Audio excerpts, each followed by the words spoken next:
Hello, Paul's here with another video. Hope everything is going good. We're in the first week of December and we got up to 70 today, so the temperatures are definitely nice. But we're getting down. We've had a couple of nights in the 20s. All the plants have died. You know, basically the frost and the freeze has taken them. Got the carrot plants, some onion plants still going and stuff like that. But for the most part, the growing season is over, except for any new winter plants that I plant. Now, I have not done anything with heat for the greenhouse or anything like that. But one thing that we came to at the end of the season, these wooden pieces on the first raised bed that we built had actually totally rotted out. It was a little bit of rot in correspondence with maybe a little bit of termite damage. But anyway, this one here is starting to show signs of it benching out, but the other one had completely fallen apart. The soil stayed pretty well intact, actually.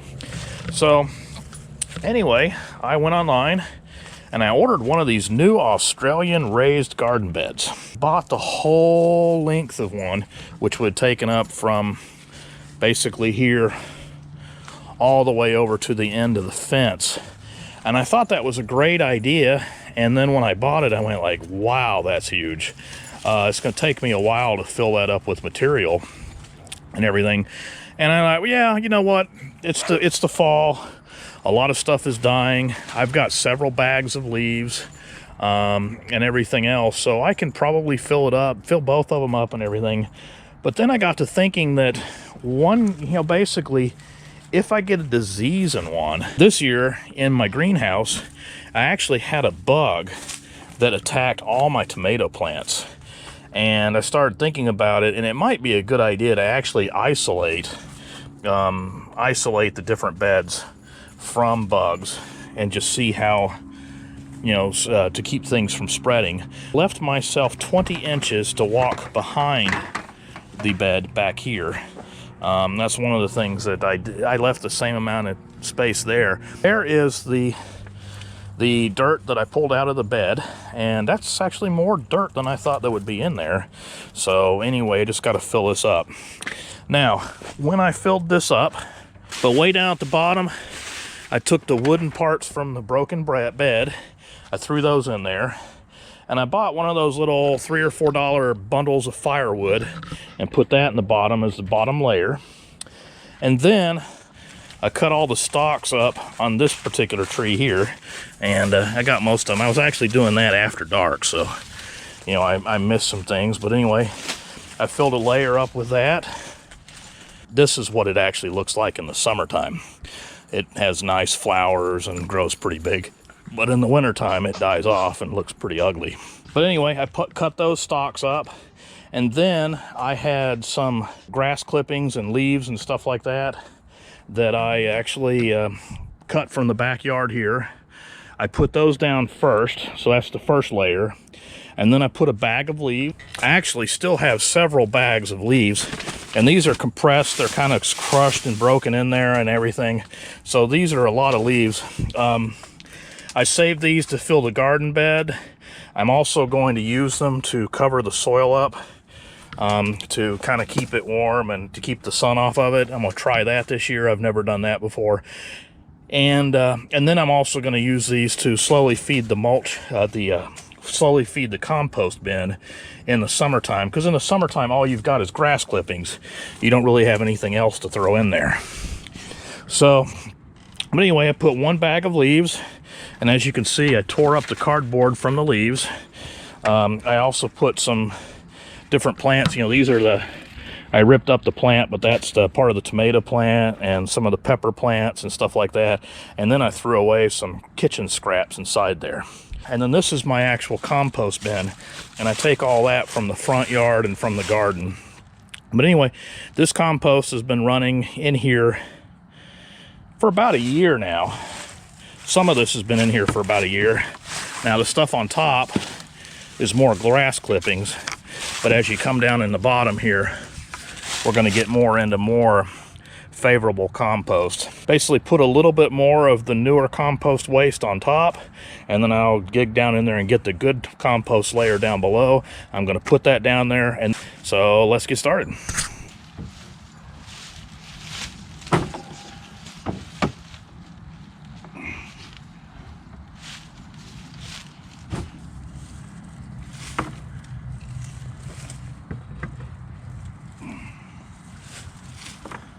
One thing you can see as I go farther down, I see more compost.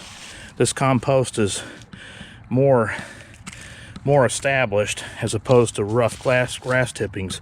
This is more like compost. So we're going to get a mix of both new and old compost and put it in this garden bin. Well, let's go head it over to the other side of the yard and load it up.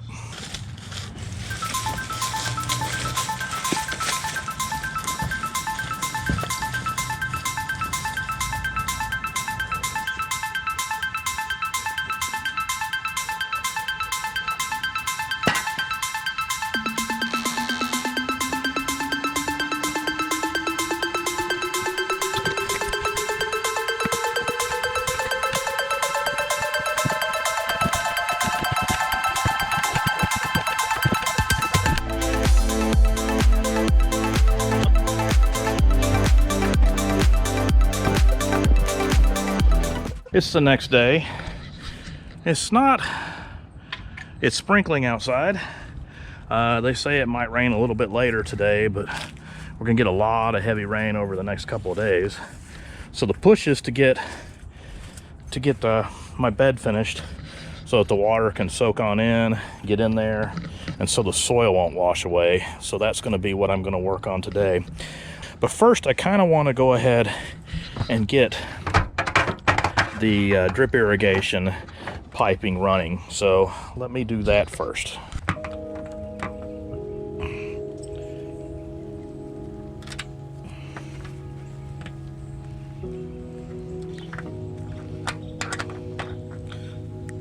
Okay, one strap is in here, and then I'll put another one there to hold that, but that's going to be after I cut the pipe and put the end connector on. Get riding around in this particular channel here.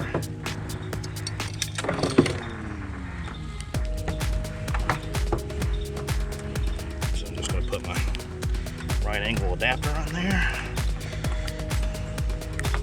and then go ahead and get the other pipe. And this is 100 feet of drip irrigation pipe. Sold for like $10 at the local home center.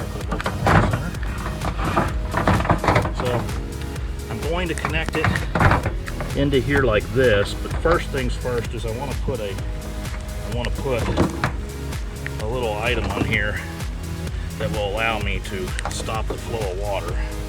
And as you can see, it's actually already been used. So what I'm going to do is just basically cut the pipe up a little bit to create a snap point, so I can slowly just break it off right there, and that will allow me to reuse the part.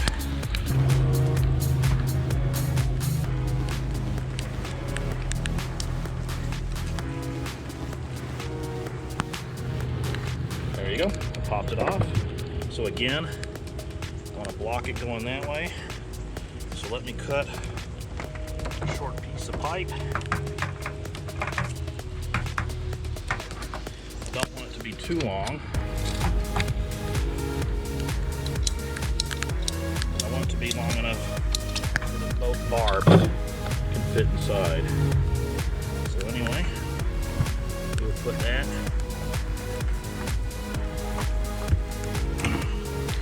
Now I can actually leave this like this now.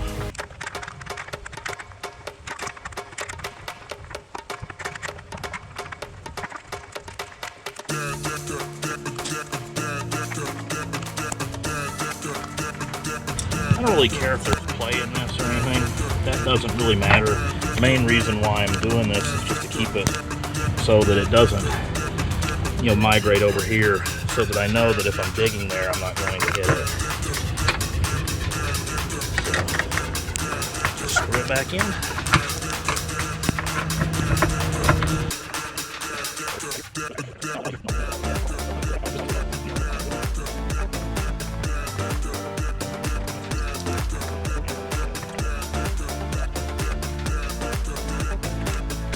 But I'm going to put a valve on the end there so that I can actually drain it if I want to. Usually when it freezes, I haven't ever had a problem with these pipes actually rupturing, even in a freeze. I still drain them, but there has been times when I did not drain it, and I didn't really run into any problems with anything outside of the actual emitters themselves. I've actually had some emitters that go bad. All right, and as you can see, as we get deeper and deeper into the compost bin, we're actually getting more compost and less grass material, because this compost is actually worked in, which is really good. Once the plants dig down from the soil, once they get past the soil, this very rich and fertile compost is going to be what they see. This is going to be like turning compost too. So we're going to be mixing new and old compost together, and we're going to almost essentially make a new compost bin over there. Look at how fertile some of this is.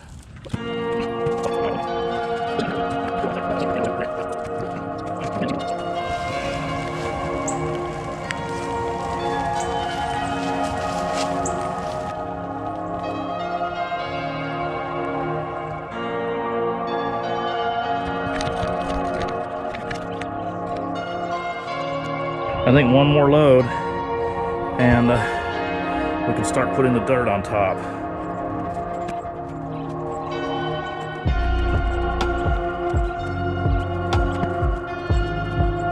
We could probably go a couple inches deeper down, but I believe we pretty much emptied that compost bin for this season. And so anyway, just to get things going, we'll throw some leaves in here.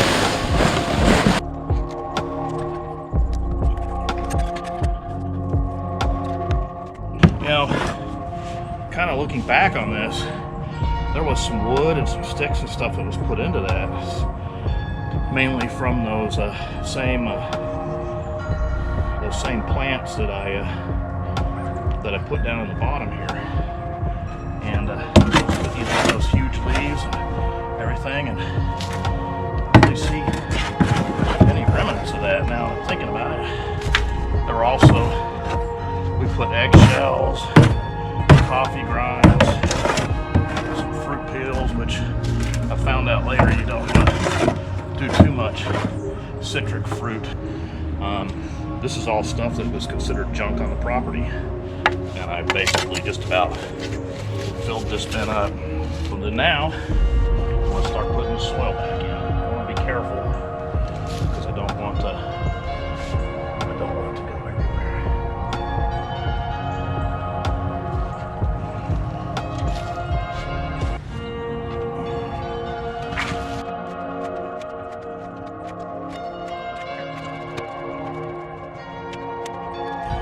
Filled it up, put wood down, then a layer of leaves, then a layer of compost, a layer of old